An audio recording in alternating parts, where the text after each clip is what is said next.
Are we in the mainstream media guilty of selective outrage and selective coverage when it comes to communal incidents? Do we focus excessively on those involving Hindu groups and ignore almost those involving Muslim mobs? This narrative is once again playing out, particularly on the social media, in the context of the violence in the Bengal district of Malda, where we are being accused of almost blanking out or playing down Malda, even as we gave excessive or disproportionate coverage allegedly to what happened in Dadri a few months ago. Dadri and Malda, the truth actually is a little bit more prosaic and simple. The fact is Dadri is located less than 1 hour away from most national TV headquarters. So much easier to send OB vans there and cover it almost like live 24/7 coverage. Malda, by contrast, is in interior Bengal, so much more difficult to reach. The fact also is at any given time, television tends to focus on one big story almost to the exclusion of all else. So when Malda was boiling, the fact was the biggest story was the terror attack on the Pathankot airbase that almost occupied the entire mind space and airspace. I'm not offering any excuses. I'm trying to explain to you. I'm also crediting social media with the fact that as an effective first information report, they pointed us out to the violence in Malda, which might have otherwise escaped our attention. Credit to social media for that. But having done that, social media in some ways seemed to slip into the bad old habits for which they've been vilified in the past. Exaggerating reports, falsifying pictures, and actually creating Photoshop pictures and suggesting this was happening even as we speak in Malda itself.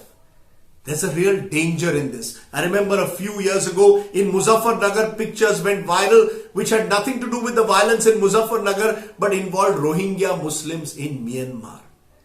That's where social media needs to observe a little restraint. Yes, Muslim mobs burnt a police station, burnt cars. But we must be conscious of not trying to exaggerate what was happening on the ground in Malda. Yes, we must ask for fitting punishment to mobs who take law into their own hands in the name of religion. Yes, we must raise questions of the Bengal government, and I certainly have, of the failure of the Bengal government to act in time. But let's stop these comparisons. You covered Dadri for 24 hours, you covered Malda for 1 hour. Both Malda and Dadri, and indeed any instance of mob violence of this kind, is a blot on this country. That's the way we've got to approach it. And we cannot be selective on either side. I think there are lessons to be learned. And let me give you one lesson which I learned and which is a wake-up call for me also.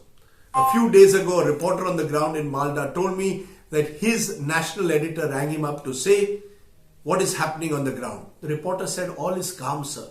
He said, calm? But everyone is saying there is violence. Please show me pictures of violence. Is this the kind of journalism that we want to see in the future? Are these the kind of television channels who will observe the basic rules of the game? And isn't restraint in times like this much better than irresponsible journalism? Think about it. As I said, the mainstream media needs to learn lessons. And so does the social media when it comes to reporting sensitive situations like Malda. Do send me your comments to rajdeepsardesai.net. Thanks for listening.